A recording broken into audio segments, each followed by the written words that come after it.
શોધતો હતો ફૂલને ફોરમ, શોધતી હતી મને, એકબીજાને શોધતા ગયા દૂર, તો આવ્યા કને. તેમજ મૂળની સાથે મેળ હોય તો મળવું લાગે મીઠું, મૂળની સાથે મેળ હોય તો મળવું લાગે મીઠું, દિલનો દરિયો આંખે ઉછળે તો લાગે કંઈ દીઠું. આવી સુંદર પંક્તિઓ એટલે કે કવિતાઓના રચયિતા એ ગુજરાતી કવિતા સાહિત્યના શ્રેષ્ઠ સર્જક અને ઉત્તમ કવિ એવા ચંદ્રકાંત શેઠની આ કાવ્ય પંક્તિઓ છે. ચંદ્રકાંત શેઠ હમણાં જ હાલ હયાત નથી. એમનું અસ્તિત્વ ધરતીની ધૂળમાં એ મળી ગયું છે. એટલે કે તારીખ 2 ઓગસ્ટ 2024ના રોજ ચંદ્રકાંત શેઠનું દુઃખદ અવસાન થયું છે. એ નિમિત્તે આપણે ચંદ્રકાંત શેઠના સર્જન વિશે અને એના જીવન વિશે થોડી વાત કરવી છે. મિત્રો, એપ્રિલ 2016માં હ્યુમન સોસાયટી ઓફ ઇન્ડિયા એના તરફથી મને વિશ્વનાથ મ ભટ્ટ એ એવોર્ડ મળેલો.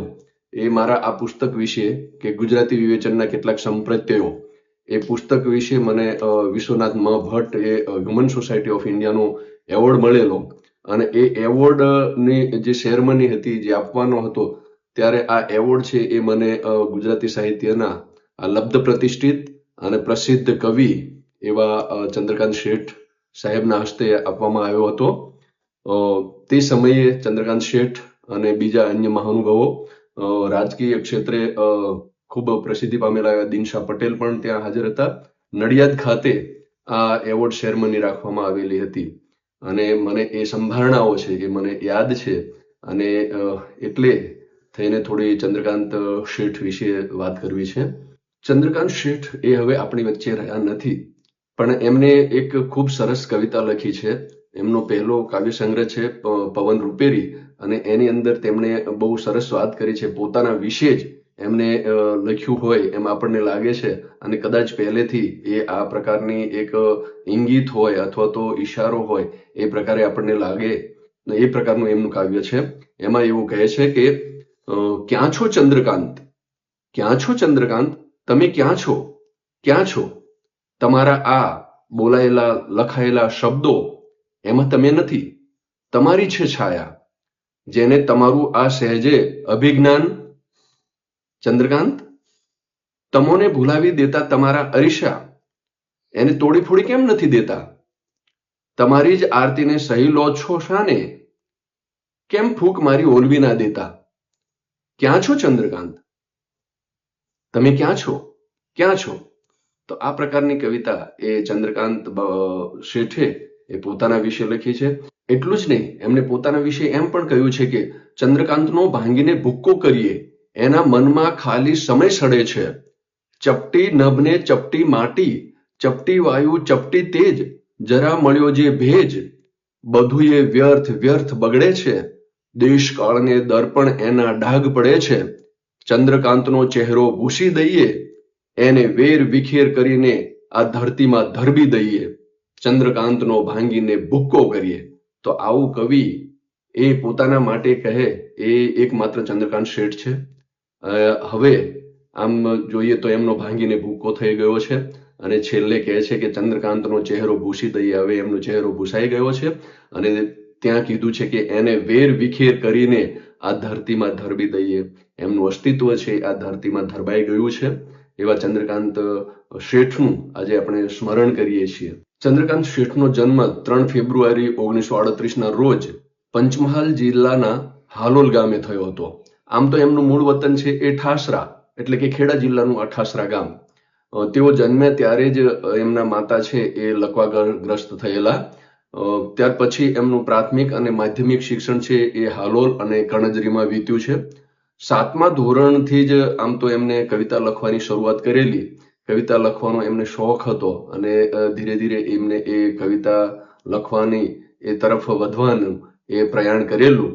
1948માં જ્યારે ગાંધીજીનું અવસાન થાય છે, એમનો દેહાંત થાય છે, ત્યારે એવા બાપુ અમર રહો એવું એક કાવ્ય છે એ આ ચંદ્રકાંત શેઠે લખેલું. ખાસ કરીને એમને ગાંધીજી અને ખાદી એ બંને ગમતા હતા અને એટલે એમને ખાદી પહેરવાનો ઘણીવાર એ શોખ થતો હતો અને ખાદી પ્રત્યે એમનો લગાવ રહેલો છે. 1950 થી એવો 8મા ધોરણમાં અમદાવાદની કાંકરિયાની પ્રોપ્રાઇટરી એ હાઈસ્કૂલની અંદર દાખલ થાય છે. ત્યાર પછી એવો મેટ્રિકની પરીક્ષા પણ પાસ કરે છે. જ્યારે એવો પ્રોપ્રાઇટરી હાઈસ્કૂલમાં હતા ત્યારે પહેલી વાર એ ઉમાશંકર જોશીને એમને જોયેલા, એમને મળેલા. ઉમાશંકર જોશી છે ત્યાં આગળ એ રીતે વ્યાખ્યાન આપવા માટે આવેલા અને ત્યાં આગળ ઉમાશંકર જોશીએ ભૂમિયા વિના એ ગીત પણ ગાયેલું અને ત્યારે પહેલી વાર ચંદ્રકાંત શેઠે ઉમાશંકર જોશીને જોયેલા અને માણેલા. ત્યાર પછી તેઓ ગુજરાત કોલેજમાં દાખલ થાય છે. ગુજરાત કોલેજમાં તેઓ જ્યારે BA કરતા હોય છે ત્યારે એમની સાથે એ જુનિયર BAમાં હોય છે અને એમની સાથે લાભશંકર ઠાકર અને રાધેશ્યામ શર્મા એ સિનિયર BAમાં અભ્યાસ કરતા હોય છે. લાભશંકર ઠાકર ખાસ કરીને એમના પછીથી મિત્ર બની જાય છે અને લાભશંકર ઠાકર છે એ પછી એમને બચુભાઈ રાવતની એ બુદ્ધ સભામાં લઈ જતા થાય છે. ધીરે ધીરે તેઓ બુદ્ધ સભામાં સક્રિય થાય છે અને ત્યાં આગળ બુદ્ધ સભામાં તેમને ઘણા બધા સર્જકો એટલે કે સુંદરમ, ઉમાશંકર, રાજેન્દ્ર શાહ, નિરંજન ભગત, પ્રિયકાંત મણિયાર, બાલમુકુંદ દવે વગેરે અનેક સર્જકોને ત્યાં આગળ સાંભળવા મળે છે, માણવા મળે છે. બુદ્ધ સભામાં ચંદ્રકાંત શેઠને રઘુવીર ચૌધરી, લાભશંકર ઠાકર, ચીનુ મોદી, મનહર મોદી વગેરે મિત્રો મળે છે. આ ઉપરાંત ઉમાશંકર જોશી, અનંતરાય રાવળ, નગીનદાસ પારેખ, મોહનભાઈ પટેલ જેવા ગુરુજનો પણ એમને મળ્યા છે. આમ તેમનું બાળપણ વીત્યું તો હાલોલ કણજરીમાં, પણ તેમનો મોટા ભાગનો એક સર્જક તરીકેનો અથવા તો અધ્યાપક તરીકેનો જે કંઈ વિકાસ થયો છે એ ખાસ કરીને અમદાવાદમાં થયો છે. ચંદ્રકાંત શેઠ છે એ 1954માં મેટ્રિક થાય છે. 1958માં ગુજરાત યુનિવર્સિટીમાંથી ગુજરાતી અને સંસ્કૃત વિષય સાથે એ BA થાય છે. ત્યાર પછી 1961માં તેઓ ગુજરાત યુનિવર્સિટીમાંથી જ MA થાય છે. 1979માં PhD એ થાય છે અને એમનો એ વિષય હોય છે ઉમાશંકર જોશી, સર્જક અને વિવેચક. 1961 થી 62માં સેન્ટ ઝેવિયર્સ કોલેજ છે અમદાવાદમાં, એમાં ખંડ સમયના અધ્યાપક તરીકે કામ કરે છે. ત્યાર પછી 1962 થી 1963માં કપડવંજ કોલેજમાં અધ્યાપક તરીકે જોડાય છે. આ પછી 1963 થી 1966 સુધી ગુજરાત વિદ્યાપીઠમાં પાછા અધ્યાપક તરીકે જોડાય છે. 1966 થી 1972 સુધી એ ભક્તવલ્લભ ધોળા એટલે કે BVD કોલેજ કહેવાય છે ત્યાં આગળ અધ્યાપક તરીકે જોડાય છે. 1972 થી 1979 સુધી ફરીથી પાછા ગુજરાત વિદ્યાપીઠની અંદર અધ્યાપક તરીકે એ આવે છે. 1979 થી 1984 સુધી ગુજરાતી સાહિત્ય પરિષદના કલા સ્વાધ્યાય મંદિરમાં તેઓ નિયામક પદે રહે છે. ત્યાર પછી ફરી પાછા ગુજરાત વિદ્યાપીઠમાં અધ્યાપક તરીકે જોડાયા. રે મઠમાં પણ તેઓ સક્રિય હતા. ઘણા રે મઠના મિત્રો એ એમની સાથે સંસર્ગ સંપર્કમાં હતા અને એના કારણે થઈને એમની કવિતામાં એ સમયે આધુનિકતા અને પ્રયોગશીલતાના સંસ્કાર અહીંથી ઝીલાય છે એમ કહેવાય છે. 1980 થી 1982 સુધી ગુજરાતી સાહિત્ય પરિષદ દ્વારા પ્રકાશિત ગુજરાતી સાહિત્ય કોષના સહસંપાદક તરીકે તેઓ કાર્ય કરે છે. તેમજ 1982 થી 1984 સુધી એના માનહાર સંપાદક તરીકે પણ તેઓ કાર્યરત રહે છે. 1998 થી ગુજરાત વિશ્વકોશના વિભાગીય સંપાદક તરીકે પણ તેમણે કામ કર્યું છે. આમ અનેક ક્ષેત્રોમાં એમનું કાર્ય રહ્યું છે અને સતત તેઓ કાર્યશીલ અને પ્રગતિશીલ એ રહ્યા છે. ચંદ્રકાંત શેઠે સાહિત્ય ક્ષેત્રે અનેક પ્રકારના પ્રકારોમાં સ્વરૂપોમાં એમને ખેડાણ કર્યું છે. ઘણા બધા સાહિત્ય સ્વરૂપો છે એમને અપનાવ્યા છે. એમ કહી શકાય કે નવલકથા સિવાયના બધા જ સાહિત્ય સ્વરૂપો ઉપર પોતાનો હાથ અજમાવ્યો છે. એટલે એમના કાવ્ય સંગ્રહો જોઈએ તો કવિતા ક્ષેત્રે, એકાંકી ક્ષેત્રે, ટૂંકી વાર્તા ક્ષેત્રે, નિબંધ ક્ષેત્રે, હાસ્યકથા ક્ષેત્રે, પોતાના સંસ્મરણો વિશે, બાળ કાવ્યો વિશે, તેમજ સંપાદન, અનુવાદ વગેરે અને વિવેચન આવા અનેક ક્ષેત્રોમાં એમને કામ કર્યું છે. તો એમના જે સર્જનના ક્ષેત્રો છે એના વિશે જોઈએ તો એમના કાવ્ય સંગ્રહોમાં 1972માં પવન રૂપેરી નામનો કાવ્ય સંગ્રહ આવે છે. ત્યાર પછી 1974માં ઉઘડતી દિવાલો, 1987 પડઘાને પેલે પાર, 1990 ગગન ખોલતી બારી, 1996 એક ટોંકો પંડમાં, 1999 સગે એક હળીએ, 2004 ઊંડાણમાંથી આવે ઊંચાણમાં લઈ જાય, 2005 જળ વાદળને વીજ, 2008 ભીની હવા ભીના શ્વાસ, 2008 ફરીથી પાછું ગગન ધરા પર તડકા નીચે, 2012 ચિદાકાશના ચાંદરણા અને 2017 હદમાં અનહદ આવા કાવ્ય સંગ્રહો ચંદ્રકાંત શેઠ પાસેથી આપણને પ્રાપ્ત થાય છે, મળે છે. ખૂબ સરસ કવિતાઓ એની અંદર લખાયેલી છે. ઘણી બધી કવિતાઓ એ આજે પણ આપણને યાદ રહી શકે એ પ્રકારની છે અને ઘણું બધા કાવ્ય ક્ષેત્રે એમને સરસ કામ કર્યું છે. કવિતાના ક્ષેત્રે ખૂબ માતબર કહી શકાય એવું સર્જન એ ચંદ્રકાંત શેઠે કરેલું છે. એમની કવિતાની કેટલીક કાવ્ય પંક્તિઓ જોઈએ તો, અંદર ઉતરું કોના માટે બહાર ફરું, કોના માટે જંગલ ઝાડી ડુંગર દરિયા પાર કરું, તેમજ ઊંડું જોયું અઢળક જોયું, મનમાં જોયું મબલખ જોયું. આ ઉપરાંત ભલે કોડિયા અલગ આપણે સગે એક જળહળીએ અને અજીબ ઇલમ હે હમરે અંદર કણ કણ દેખો મસ્ત કલંદર. આવી સરસ કાવ્ય પંક્તિઓ એ ચંદ્રકાંત શેઠ પાસેથી આપણને મળે છે. એમના ઘણા બધા કાવ્ય સંગ્રહો છે, એમાં અનેક પ્રકારની કવિતાઓ એ લખાયેલી આપણને જોઈ શકાય છે. જેને આપણે માણીએ, એને જાણીએ, એને વાંચીએ ત્યારે ખબર પડે છે કે કેટલું અનન્ય પ્રકારનું સર્જન એ કવિતા ક્ષેત્રે એમણે કરેલું છે. યોગેશ જોશી એમને એક શ્રેષ્ઠ ચંદ્રકાંત શેઠ નામનું પુસ્તક છે, એનું સંપાદન કર્યું છે અને એની પ્રસ્તાવનામાં યોગેશ જોશી ચંદ્રકાંત શેઠને કવિ તરીકે મૂલવતા કહે છે કે આ કવિને અંધકારનો પવન રૂપેરી આવતો અનુભવાય છે. આ કવિને ઉઘડતી દિવાલો જ નહીં, ગગન ખોલતી બારીએ લાધી છે. આથી જ તેઓ પડઘાની પેલે પાર જવાનો કિમિયો જાણે છે. સ્વપ્ન તેમજ જળ વાદળને વીજના રહસ્ય પામવા તેઓ મથે છે. ચિદાકાશના ચાંદરણા એમના ભીતરને અંજવાળતા રહ્યા છે. અધ્યાત્મની એક બારી એમની અંદર ઉઘાડ પામી છે. આથી જ એમનો શબ્દ અધ્યાત્મના ગૂઢ રહસ્યોને તાકે છે. આવી સરસ વાત છે એ યોગેશ જોશીએ અહીંયા ચંદ્રકાંત શેઠ વિશે વાત કરી છે. ચંદ્રકાંત શેઠે બાળ કાવ્ય સંગ્રહો અને બાળ વાર્તાઓ પણ આપી છે. એમના બાળ કાવ્ય સંગ્રહોમાં ચાંદલિયાની ગાડી 1980 પ્રગટ થયું હતું. ત્યાર પછી 2001 ઘોડે ચડીને આવું છું અને ત્યાર પછી હું તો ચાલુ મારી જેમ 2001 પ્રગટ થાય છે. તો આ પ્રકારના એમને બાળ કાવ્ય સંગ્રહો પણ આપ્યા છે. બાળ કાવ્યોની રીતે જોઈએ તો સરસ મજાના બાળ કાવ્યો પ્રકારના એમના કવિતાઓ આપણને જોવા મળે છે. જેમાં એક આપણે જોઈએ તો બેસ બેસ દેડકી, ગાવું હોય તો ગા ને ખાવું હોય તો ખા. જો કેટલો સરસ મજાનો લય છે અને કેટલી સરસ મજાની વાત કરી છે કે બેસ બેસ દેડકી, ગાવું હોય તો ગા ને ખાવું હોય તો ખા, નહીં તો જા, મારે તો 5 શેર કામ ને અધમણ આરામ બાકી છે. જો કેટલી સરસ વાત અહીંયા બહુ સરસ મજાના લયમાં અને નાનકડા એ શબ્દ યુગ્મો દ્વારા એ ચંદ્રકાંત શેઠે અહીંયા વાત કરી છે.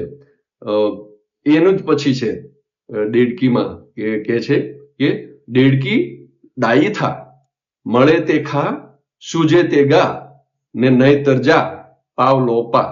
તો જો કેટલા સરસ મજાના લય અને નાના શબ્દ યુગ્મો દ્વારા એ અહીંયા આગળ ચંદ્રકાંત શેઠે વાત કરી છે. બાળકોને ગમી જાય એ પ્રકારના બાળ કાવ્યો એ ચંદ્રકાંત શેઠ પાસેથી આપણને મળે છે. ચંદ્રકાંત શેઠે બાળ કાવ્યો લખ્યા છે, એ રીતે બાળ વાર્તાઓ પણ લખી છે. 2012 એમને લગભગ 4 બાળ વાર્તા સંગ્રહો આપ્યા છે.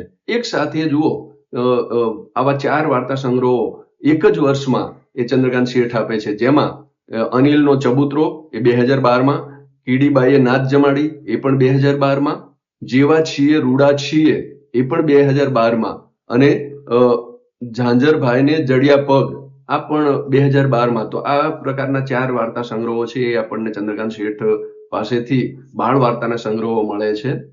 ચંદ્રકાંત શેઠે એકાંકી સંગ્રહ પણ આપ્યો છે, જેમાં સ્વપ્ન પિંજર 1983 એ પ્રગટ થાય છે.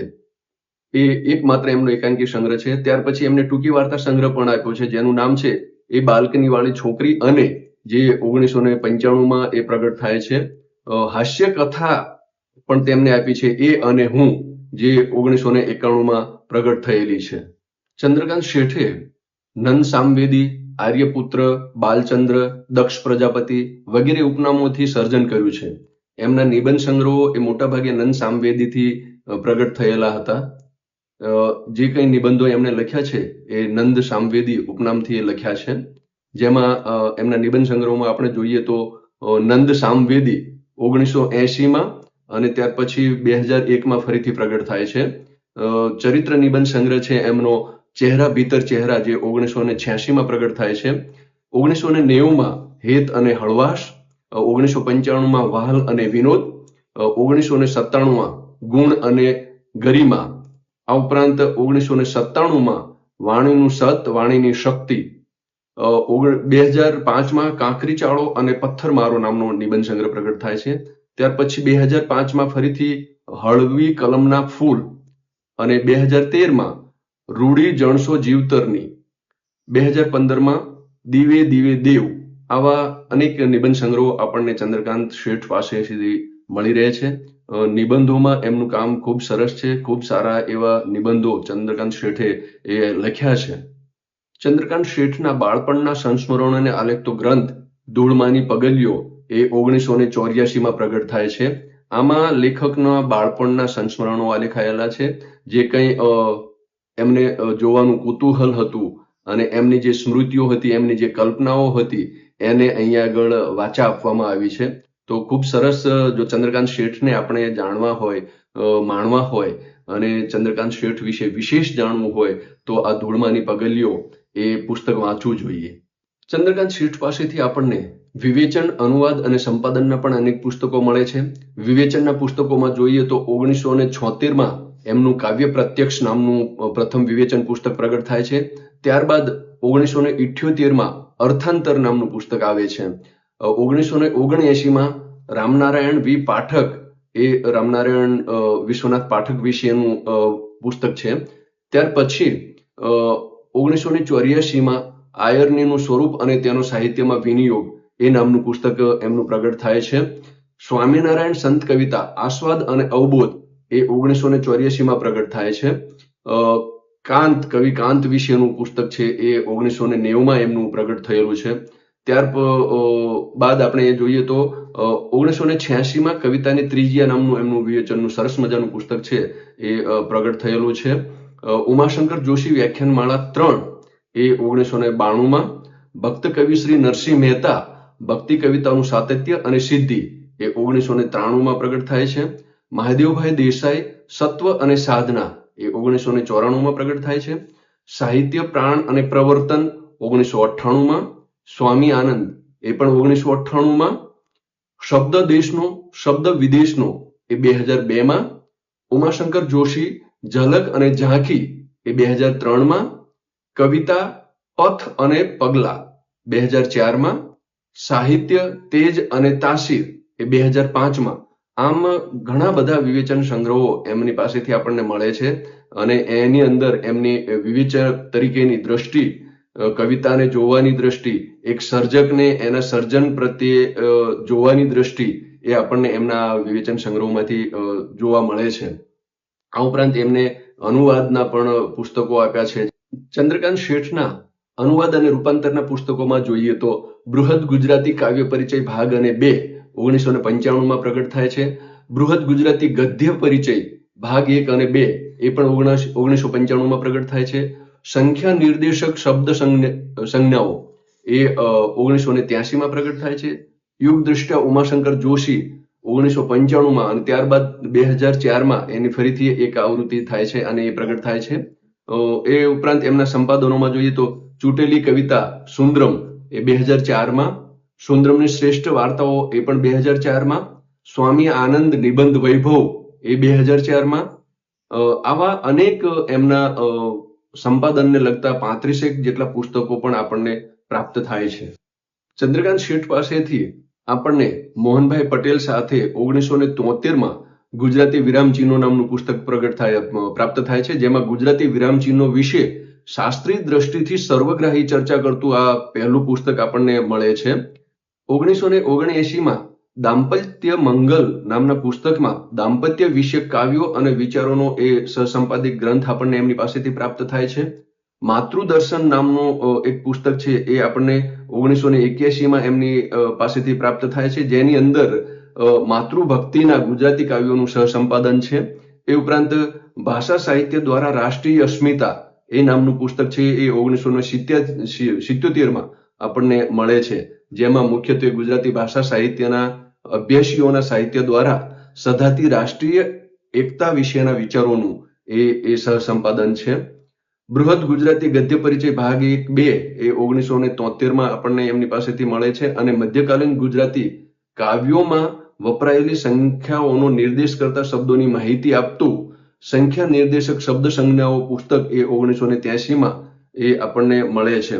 આ ઉપરાંત એમને પંડિત ભાતખંડે 1967માં એ લખ્યું છે, અને મલયાલમ સાહિત્યની રૂપરેખા 1978માં એમની પાસેથી આપણને આ પ્રકારનો અનુવાદ ગ્રંથ મળે છે. ચંદ્રકાંત શેઠને સાહિત્ય ક્ષેત્રે સર્જન કરવા બદલ અનેક સાહિત્યિક એવોર્ડ અને પારિતોષિક પ્રાપ્ત થયેલા છે, જેમાં આપણે જોઈએ તો 1964માં કુમારચંદ્રક, 1985માં રણજીતરામ સુવર્ણચંદ્રક, 1986માં સાહિત્ય અકાદમી દિલ્હીનો એવોર્ડ, 1983માં નર્મદ સુવર્ણચંદ્રક, 2005માં આદિ કવિ શ્રી નરસિંહ મહેતા એવોર્ડ, ત્યારબાદ 2006માં ગુજરાત સાહિત્ય અકાદમીનો ગૌરવ પુરસ્કાર એ એમને પ્રાપ્ત થયેલો છે. 2010માં સચ્ચિદાનંદ સન્માન મળેલું છે, અને 2016માં વિનોદ નિયોટિયા કાવ્ય મુદ્રા એવોર્ડ એ ચંદ્રકાંત શેઠને પ્રાપ્ત થયેલા છે. યોગેશ જોશીએ શ્રેષ્ઠ ચંદ્રકાંત શેઠ નામના પુસ્તકની પ્રસ્તાવના લખી છે, અને એ પ્રસ્તાવનાની અંદર યોગેશ જોશી છે એ ચંદ્રકાંત શેઠને કવિ તરીકે મુલવતા કહે છે કે કવિની શોધ છે માણસના અને પોતાના સાચા ચહેરાની, ચહેરા ભીતરના ચહેરાની, કવિતાના ચહેરાની, સત્યના ચહેરાની, શબ્દના ચહેરાની. છીપમાં મોતી પાકે એટલું પાણી આ કવિની આંખમાં છે. તો આવી સરસ વાત કહી યોગેશ જોશીએ એમની કવિતાઓની અને એમને કવિ તરીકે મૂલવવાનો પ્રયત્ન કર્યો છે. આપણે પણ અહીંયા ચંદ્રકાંત શેઠને એમના જીવન અને સર્જન વિશે જાણવાનો અને માણવાનો એ પ્રયાસ કર્યો છે. મને લાગે છે આટલી ચંદ્રકાંત શેઠ વિશેની માહિતી એ ખૂબ મૂલ્યવાન બની રહેશે. જે લોકો ચંદ્રકાંત શેઠને જાણવા અને માણવા માંગે છે એમના માટે થઈને આ માહિતી મેં અહીંયા પ્રસ્તુત કરી છે. Thank you. આભાર.